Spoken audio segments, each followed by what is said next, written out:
Бүх цэцэрлэг бүх сургуулиудаа хаацсан тийм байдалтай байгаа. Тэгээ багш нарын асуудлыг яаралтай шийдэх ёстой гэж үзэж байгаа.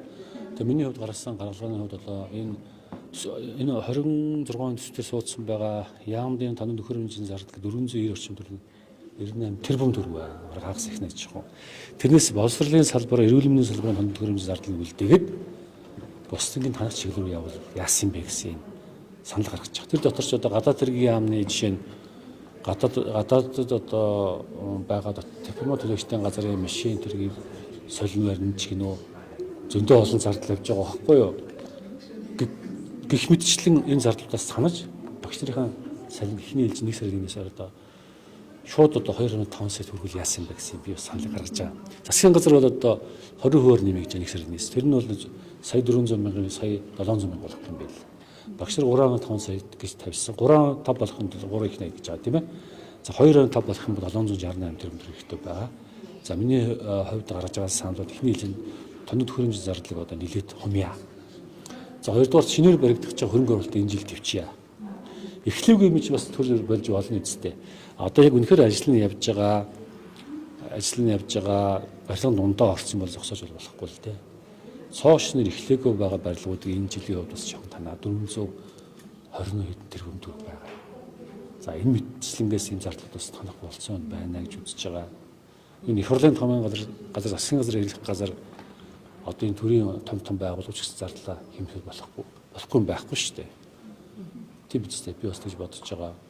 Сайн надаас нэг сэтгүүлч асууж илээд 126 гишүүнээс эхлээд одоо танал яасан. Би бол бэлэн байна. Тэгэхээр 126 хүний юмыг танаад хэдийн хэмжээний асуудал шийдэгдэх үү те. Гол нь бүтцээр нь системийн үдээр тоналт хийхгүй бол болохгүй гэж үзэж байгаа. За урсгал зардлыг таныг гэсэн асуудал яригдж байгаа. Урсгал зардлыг шулуухан танах яг 10%-аар танахлаар зарим салбарын шууд цалин нь орчих юм бэл. Тэгэхээр тэгж болохгүй юм бэл. Тэр чинь нөгөө боловсролын салбарын урсгал зардлыг 10% танангууд шууд цалингийн систем рүү ороо авчина. Цалингийн сан руу ороо авчина. Тэгэхээр байдлаас эвгүй болох юм байна лээ. Тийм учраас энэ түүний миний ярьсан зардуулаас томоохон таналт хийя гэсэн саналыг одоо гаргасан. Одоо өнөр төсвийн байгууллагын ажлын хэсэг хурлах бид энэ дээр яг энэ саналаа гаргана.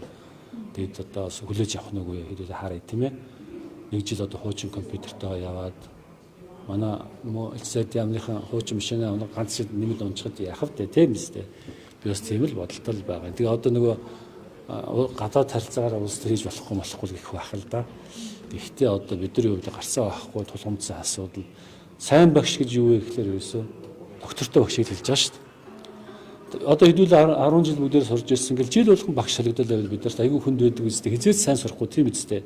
Яг тэрэн шиг багшийг доктортой байлгыг бол хамгийн сайн цалинтай байх хэрэгтэй. Монгол дөрөв хоёр хүн хамгийн өндөр цалинтай байх хэрэгтэй. Тэрнээс багш юм чанараа л үзэж байгаа. Тийм учраас энэ саналыг гаргасан. Тэгээ манай төсвийн байнгын орны ажлын хэсэг дэмжих юм уу дэмжихгүй юм. Би нэг чуулган дээр ч гаргаж тавина. Тэс Монголын ард түмэнд хандаж энийг хэлье бодож байгаа.